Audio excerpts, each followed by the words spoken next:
이 종목은 대체 왜 그랬을까요? 종목들 하나하나 살펴보도록 하겠습니다. 먼저 영화주 볼까 합니다. CJ CGV는 상승세를 조금 더 키워놨네요. 슈맥스는 뭐 그냥 그저 그러하고요. 다름이 아니라 다음 주에 영화 시장이 이제 핫해질 전망이잖아요. 마블 팬들이 그렇게나 기다렸던 어벤져스 엔딩 게임 이 영화가 다음 주 수요일에 개봉을 하게 됩니다. 이 영화의 주연들이 오늘 우리나라를 찾았다는 소식도 뭐 들리더라고요. 미국에서 개봉일에 온라인 예매 서버가 다운됐었던 것처럼 국내 시장에서도 그렇게 많은 사람들이 이 영화를 보기 위해서 영화관을 찾아갈까요? 괜시리 영화주들의 주가 움직임이 궁금해졌던 오늘입니다. CJ CGV가 45,650원 기록하고 있습니다. 화폐 개혁 관련주 어떤 종목이 포함될까요? 시장에서는 한네트 이 종목을 주목을 하고 있고요. 뭐 관련주 몇몇도 꼽습니다. KCT나 청호, 컴넷 등등 해서요. 화폐 단위를 낮추는 리디노미네이션 얘기가 또 나옵니다. 그러니까 우리나라 화폐 단위가 너무 커서 환율 계산하기도 불편하고 우리 경제에 대한 규모로 봤을 때 너무 뭐 후진적이다 뭐 이런 얘기들도 좀 지적이 나오고 있는 것 같아요. 그러니까 예를 들면 1,000원을 1원 단위로 바꾸는 겁니다. 아메리카노 4,500원이 아니라 4.5원 이렇게 바꾸자라는 것입니다. 관련주들 부각되면서 튀어오르는데요. 앞으로도 꾸준할지는 조금 더 챙겨봐야 될 것 같습니다. 보톡스주 보겠습니다. 흐름 진짜 좋습니다. 휴젤, 대웅제약, 메디톡스 계속해서 상승을 하는 힘을 보여줍니다. 이 보톡스 글로벌 시장이요. 앞으로도 연평균 한 8% 이상 정도는 성장세를 이어나갈 거다라고 분석들이 나오고 있고요. 무엇보다도 국내 업체들이 중국 시장을 뚫을 가능성이 점쳐지면서 또 기대를 모으고 있는 모습입니다. 휴젤 같은 경우는 최근 자사주 매입 발표도 하면서 주가 상승에 좀 힘을 보태는 뉴스를 좀 전하기도 했는데요. 앞으로도 눈여겨볼 필요 있을까요? 대웅제약은 20만 5,500원입니다. 코오롱 티슈지는 진짜 어떻게 하면 좋습니까? 어제는 모든 악재가 다 해결될 것만 같은 소식이 전해지고 있는데 코오롱 티슈지는 주가 좀 볼게요. 8% 급락으로 지금도 또 진행이 되고 있네요. 어제까지만 해도 분위기가 반전되나 했는데 오늘은 다시 악재 투성이인 종목이 되어버렸습니다. 장 시작부터 급락이었고요. 식약처가 인보사에 대한 추가 조사를 한다라는 소식이 전해지면서 투자자들의 심리가 또 위축이 되어버렸는데요. 어떻게 보면 좋을까요? 고민 잠시 뒤에 해보도록 하겠습니다. 두산 보겠습니다. 어제 사업 분할 계획을 내놨고요. 웬일인가요? 두산이 8% 넘는 급등으로 진행이 되면서 10만 원 선도 뚫어버렸습니다. 연료전지 사업과 소재 사업 부문을 분할해서 새로운 회사 2개 만들겠다는 것이었고요. 사업 가치가 재평가될 것이라면서 오늘 후한 점수를 받고 있는 것 같긴 한데 앞으로도 눈여겨봐도 될지 한번 추적해보겠습니다. 자동차주들이 또 강합니다. 현대모비스, 기아차, 또 현대차 모두 2에서 3%대 강세 보여주고요. 기아차는 또 신고가를 기록해버립니다. 잘 나가는 자동차주들 한번 전략 챙겨보도록 할게요. 카카오 보겠습니다. 오늘은 시장에서 그동안은 조금 소외를 상대적으로 받았던 종목들이 좀 튀어 올라옵니다. 카카오는 어제도 사실 급등으로 마무리됐었고 오늘도 추가적인 급등이 나와주고 있는 상황인데요. 카카오톡 창 안에 배너 광고를 앞으로 끼워 넣을 거다라는 얘기 나오면서 이제 기대가 좀 몰려지는 상황이고요. 또 금융결제원이 올 연말부터 공동결제 시스템이라는 것을 시행하기로 했다는데 이게 또 카카오의 득이 될 것이라는 분석입니다. 어떤 내용인지 한번 분석 들어가도록 하겠습니다. 자, 오늘 프라임스탁 정태근 팀장과 함께하는 날이고요. 팀장님 어서 오세요. 네, 반갑습니다. 안녕하세요. 카카오 먼저 볼게요. 네. 이제 우리가 사용하는 카카오톡이라는 이 메신저 창에 친구들과 대화를 할 때 아래 광고가 들어온다는 얘기죠. 그러면 수입이 카카오로 들어갈 것이고 좋은 거 맞죠? 그렇죠. 일단은 수익원이 더 생긴다는 거잖아요.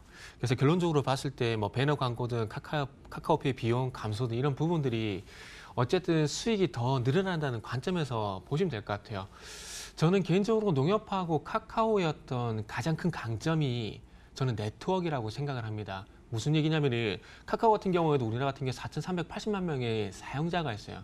그만큼 어떤 상품을 런칭할 수 있을 만한 기본적인 인프라가 구축이 돼 있다라는 거죠. 그래서 이 기본 인프라 위에서 어떤 컨텐츠를 계속해서 파생할 수 있는 그런 능력이 제가 봤을 때는 카카오와 그리고 농협의 어떤 강점이라는 생각을 하고 있습니다. 그리고 이런 기본적인 인프라가 좀 갖춰져 있다 보니까 그 인프라를 활용한 어떤 컨텐츠가 계속 나오게 되고 그게 수익과 연결되는 그런 구조로 카카오는 계속 연결이 되기 때문에 아마 신규 컨텐츠가 나오게 되면 거기에 대한 어떤 일회성 그리고 단기간 어떤 비용 출입 가능성은 분명히 있지만 중요한 것은 이런 부분들이 수익과 연결됐을 때는 어떤 그 시너지 효과가 상당히 폭발적이라는 거죠. 그래서 카카오 같은 경우는 2017년도에 카카오뱅크 이후에 또 어떤 그 새로운 어떤 컨텐츠를 출시를 하게 되면서 상당히 조금은 주가가 안 좋았습니다. 근데 네, 그 맞아요. 이유가 아시다시피 비용 출애 문제였죠. 근데 이제 올해부터는 이런 비용 출애 대비해서 이제는 수익으로 반영될 것이다.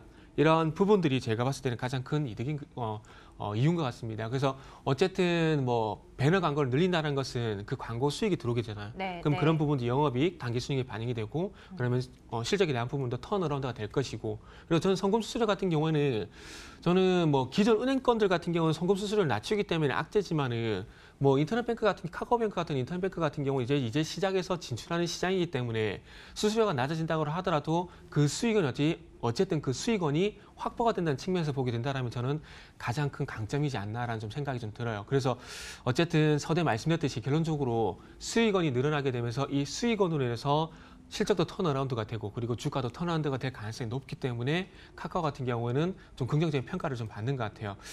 숙제는 제가 봤을 때는 카카오 같은 경우 올해 과연 2017년 수준인 연간 기준 영업이익인 1,600억 원을 과연 상회를 할까? 그게 좀 관건일 것 같아요. 만약에 상회를 하게 된다면 너무나 당연한 얘기지만은 2017년 주가를 상회를 해야 되겠죠. 그게 17만 원 정도 가격이 되는데 될 것이고요. 하지만 거기까지 가지 않는다고 하더라도 어떤 실적에 대한 턴어라운드 때문에 실적에 대한 어떤 턴어라운드 효과로 인해서 바닥을 잡고 앞으로는 기술적 반등이든 단기 상승이든 추적 상승이든 올라갈 가능성이 상당히 높기 때문에 저는 카카오 같은 경우는 투자 의견을 좋아요 드릴 수가 있을 것 같습니다.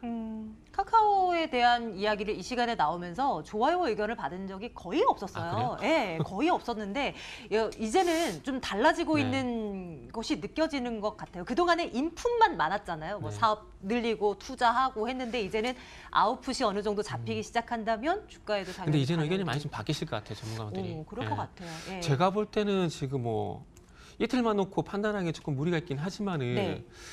그게 조금 뭐라죠? 여자들도 촉이 있잖아요. 그것처럼 네. 그 팀장님의 당분간 촉이 어떤 제 있습니까? 촉으로 보면은 이게 어찌 보면 추세 전환의 어떤 신호이지 않을까? 라는 그런 생각이 좀 들어요. 그래서 제 경험을 저는 한번 믿어보려고요. 예, 예. 한번 째려보고 조금 뜬금없긴 함께. 하지만 뜨겁긴 촉이 하지만 정말 맞으셨는가 한번 네. 추적해 보도록 하겠습니다. 어쨌든 이제 투자 의견 좋아요고요. 다음 보겠습니다. 자동차 볼게요. 어제는 하루 또 이제 쉬어가서 한동안 이제 잘 나가다가 쉬어가서 또 그냥 역시 이제 그냥 그랬던 건가 하는 생각이었는데 아니더라고요. 네. 뭐 현대차 3인방 쭉 뭐 수급도 열어보니 외국인 투자자들이 네. 꾸준히 또 사는 모습을 보여주기도 하고요. 신차에 대한 기대감도 참 크고 뭐 어떻게 보세요? 참 근데 지금도 화면 나가시겠지만은 디자인은 정말 이쁘지 않아요? 너무 잘 나오지 않았어요? 그 특히 SUV 같은 경우는 팰리세이드도 그렇고 기아차 텔루라이드도 그렇고. 텔루라이드 네. 너무 예뻐요. 그죠. 그리고 소나타도 이번에 소나타도 되게 예쁘게 잘 나왔어요. 나왔어요. 여기 예. 앞이 이 부분이 좋게 얘기하면 에스턴 마틴이고요. 조금 안 좋게 마틴까지. 예. 에스턴 마틴 앞에 앞 그릴이 오. 디자인이 똑같아요. 근데 조금 안 좋게 하면 포드의 몬데오 정도?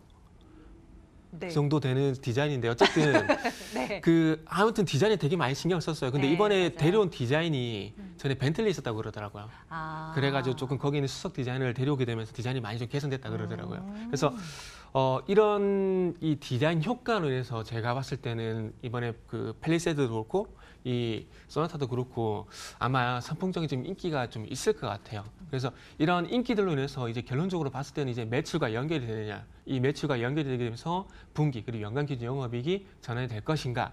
제가 볼 땐 좀 이게 숙제인 것 같아요. 그래서 지금까지 어쨌든 현대차 그리고 기아차 잘 올라왔습니다. 그런데 제가 말씀드리고 싶은 부분은 그래서 이제부터 이 효과로 해서 실적이 과연 개선이 될 것인가. 그게 좀 중요하거든요. 무슨 얘기냐면은 기아차 같은 경우는 연간 기준을 봤을 때 영업이익이 2조 원을 상회하는 흐름이 분명히 나와줘야 될 겁니다. 그리고 현대차 같은 경우에는 분기 기준으로서 1조 원을 좀 상회하는 흐름이 나와야 될 것 같고요.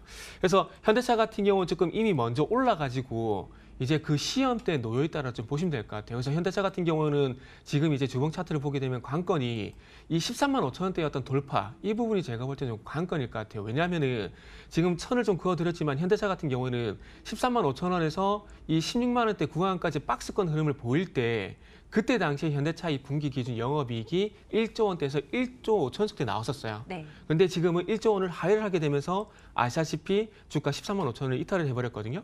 그리고 최근에 와서 다시 13만 원대에 바짝 붙어 있지만은 돌파가 되지 않는 이유가 제가 보기에는 팰리세이드 좋아요.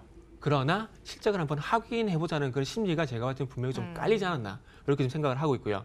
그래서 이제 현대차에서 조금 상승이 나오고 난 다음에 시간차를 두고 현재 또 기아차가 상승을 하고 있는데 기아차 같은 경우는 조금 전에 말씀을 드렸듯이 연간 기준으로 봤을 때 2016년도까지 영업이익이 2조 원대, 그러니까 2조 원대에서 2조 5천억대 영업이익이 나왔어요. 그때 당시에 기아차 같은 경우는 선을 또 한번 그어보게 된다라면은 4만 5천 원대에서 5만 5천 원대 박스권 흐름이었다는 거죠. 그런데 지금 올해 연간 기준을 봤을 때 그 아직까지 기아차의 연간 영업이익 전망치가 2조 원을 상회를 하지 않고 있다는 겁니다. 그래서 제가 봤을 때는 그래서 제가 서두에 말씀을 드린 게 이제부터 시작이라고 말씀을 드린 게 과연 현대차의 어떤 13만 5천 원의 어떤 저항과 그리고 기아차는 4만 5천 원대 이 저항을 과연 뚫을 것인가가 관건이기 때문에 제가 봤을 때 이제부터가 시작이라는 그런 말씀을 드리고 있는 겁니다. 그래서 기아차 같은 경우에 뭐 다음 주 길면은 다음 주까지 상승할 수 있겠지만은 아마 다음 주가 지나게 된다라면은 현대차가 그랬던 것처럼 현대차가 지금 주가를 보게 된다라면은 지난 11월 달부터 올해 1월 달까지 13만 원까지 가파르게 올라왔지만은 지금 1월 달부터 지금 4월 달까지 현재 계속해서 11만 아래로는 11만 5천 원 그리고 위쪽으로는 13만 원 박스권이거든요. 네. 그래서 아마 기아차도 이 전철을 밟을 가능성은 저는 일단 높다라고 생각을 하고 있습니다. 근데 그 근거는 서두에 말씀드렸듯이 실적 이 부분 때문에 어쩔 수 없다고 좀 봐야 될 것 같고요. 그래서 일단은 뭐 전반적으로 신차에 대한 부분만 보면은 좋아요라 두고 싶은데 실적에 대한 어떤 확인이 필요하기 때문에 의견은 조금 글쎄요 드려야 될 것 같네요. 그럼 혹시 뭐 다른 자동차 뭐 부품주들이나 네네. 그런 쪽에서 눈여겨 보시는 종목 네. 있을까요? 저는 그래서 개인적으로 SL이라는 종목을 좋게 보고 있어요. 왜냐하면은 저는 현대차의 디자인도 많이 바뀌었지만은 헤드램프라든지 레일램프라든지 램프가 되게 많이 바뀌었어요.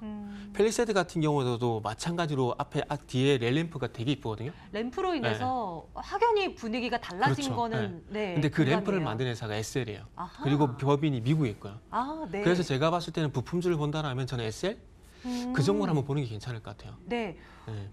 좋습니다. 현대차 3인방에 대한 투자 의견은 글쎄요 이고요. SL을 한번 눈여겨보도록 하죠. 다음 종목은 두산 가보겠습니다. 뭐 이슈가 잡히긴 했고 주가의 급등이 좀 나오기는 하는데요. 네. 과연 이 주가 상승이 얼마나 갈까? 네. 이게 진짜 궁금해요. 사실 두산이라는 그룹 그리고 그 안에 있는 계열사들 참 주가 못 갔잖아요. 예, 이번을 계기로 네. 올라갈 수 있을까? 여전히 물음표인데 어떻게 생각하세요? 그죠. 이래도 되나 싶을 정도로 안 올라가요. 예. 그래서 이거는 두 가지 측면에서 조금 나눠서 말씀드려야 될 것 같아요. 일단은 그 재작년에 그러니까 2017년이죠. 2017년도에 보게 되면 인적 분할하는 회사가 상당히 많았었잖아요. 롯데그룹도 마찬가지고 그다음에 현대중공업그룹도 마찬가지고 일정 분할이 있었잖아요. 네. 그래서 그때 당시에 인적 분할을 진행을 하게 되면서 아시겠지만은 현대중공업그룹도 그렇고 롯데그룹도 그렇고 이 인적 분할 이슈가 지주사 전환 이슈까지 이어지게 되면서 급등을 했었어요. 그런데 이게 분할이 되고 난 뒤에는 종목마다 엇갈리는 흐름들이 나왔었다라는 거죠. 그래서 이런 과거 사례를 한번 참고해 보자면은 제가 봤을 때는 두산은 단기적으로 이 분할 이슈, 인적 분할 이슈 때문에 주가가 상승할 가능성은 높다라고 생각을 하고 있습니다. 그런데 중요한 것은 인적 분할하고 난 이유가 문제라는 거죠. 그래서 그렇게 봤을 때 자회사들 같은 경우 특히 연료전지에너지 이런 부분들이 분명히 괜찮긴 하기 때문에 아마 엇갈리는 흐름이 제가 보기엔 나올 것 같아요. 그런데 여기서 하필이면 두산이 왜 인적 분할을 할까라는 그것도 상당히 저는 또 그 의문점이 들더라고요. 근데 인적 분할을 하게 되면은 이게 독립된 회사로 분리가 됩니다. 그러면은 독립된 회사로 분리게 된다라면은 기존 회사가 아니라 다른 회사가 되게 되면서 그 인적 분할된 회사였던 지분을 가져오게 되는데 이 지분을 가져오게 되면 어떤 효과가 발생되냐면 배당을 받을 수가 있어요. 그러면 지금 아시다시피 지금 아시아나 금호그룹처럼 두산그룹 같은 경우도 가장 큰 문제가 되는 게 두산건설 때문에 지금 재무 문제가 상당히 불거지는 상황이란 말이죠. 네. 그렇다면은 자회사를 했을 때는 실적으로 반영이 되기 때문에 이런 현금 창출이란 배당 구조가 안 되지만은 인적 분할을 하고 난 이후에 이게 지주사로 전환되게 된다라면은 여기서 배당 수익이 자회사로 올라온다는 얘기죠. 그럼 이 자회사로부터 배당이 올라오게 되면 이 현금 창출력 때문에 두산중공업이라든지 어떤 두산건설에 대한 어떤 재무 구조를 조금 약화시킬 수 있는 그런 근거가 될 수 있다는 거죠. 그래서 제가 봤을 때는 이 인적 분할에 대한 어떤 주가의 방향성은 서두에 다 말씀드렸고 이 인적 분할을 한 이유는 제가 봤을 때는 배당 때문에 그런 것이 아닌가 생각이 들고 이 배당을 해야 된 이유는 지금 두산건설이 만약에 잘못되게 되면은 어떤 두산그룹의 핵심 역할을 하고 있는 두산중공업까지 만약에 흔들 수가 있기 때문에 거기에 대한 어떤 대비로서 제가 봤을 때는 인적 분할을 진행을 하고 그리고 인적 분할을 진행하고 난 다음에 이후에는 또 인적 분할된 회사에 대해서 예전에 현대중공업이 그랬던 것처럼 이제는 사업회사, 투자회사로 나눠가지고 이렇게 지주사 체제로 바꾼 다음에 배당을 늘리려고 하는 것이 아닌가. 뭐 이것도 저 내피셜이긴 하지만은 그런 생각을 한번 해봤습니다. 투자 의견을 어떻게 맞다. 가야 할까요? 그냥 투자 의견은 이제 단기적인 급등이기 때문에 글쎄요. 네, 드려야 네. 될 것 같아요. 아직까지는 이 그동안의 분위기를 확 바꿀 만한 그 이슈는 아닌 걸로 일단 판단을 해봅니다. 다음 종목도요. 코롱티슈진 또 볼까 해요. 네. 예, 이 종목 너무 막 악재들이 자꾸 튀어나와서 어떻게 보십니까? 팀장님이라면 지금 가지고 있다. 어떻게 하시겠어요? 팔겠죠. 그래요? 왜냐하면은 이것도 과거 사례를 말씀드릴게요. 예전에 제2백소 사태 기억나시죠? 네, 내추럴 그래 그때 엔터. 당시 네. 내추럴 엔터이 급락을 했었잖아요. 네. 근데 그게 문제는 결국 무죄 판결이 났어요. 그렇죠. 무죄 판결이 났는데 결국은 신뢰를 잃어버리게 되면서 주가 급락을 아직도 해버렸거든요. 그렇죠. 네, 그죠? 아직도요. 그러면 코롱티슈진도 제가 볼 때는 마찬가지인 것 같아요. 이런 신뢰를 좀 잃게 되면서 그리고 이제 그 시약청에서 다시 제조사에 들어가게 되면은 판매가 정지가 돼버리거든요. 그러면은 그 타격으로 인해서 이거는 뭐 다른 거 더 덮어두더라도 신뢰 문제에서 의견은 나빠요를 드릴 수밖에 없을 것 같습니다. 네. 그러면 오늘 코롱티슈진 나빠요고 두산 빼고 현대차 3위 카카오가 그러네요. 제일 1위로 이제 올려놓으면 되겠는데요. 네네. 확실히 좋기는 하죠. 다른 종목들과 비교해 그렇죠. 봤을 때도요. 제가 높은 것을 싫어하고 바닥에서 올라가는 걸 좋아하잖아요. 그래서 앞으로 전망이나 이런 부분을 보게 된다면 제 개인적으로는 카카오 제일 나은 것 같아요. 오, 네, 네. 좋습니다. 상승룸이 많이 열려 있을 만한 종목 가운데 카카오 내일장 탑픽으로 올려두고요. 프라임스택 정세근 팀장과 함께 말씀 나눴습니다. 고맙습니다. 네, 감사합니다.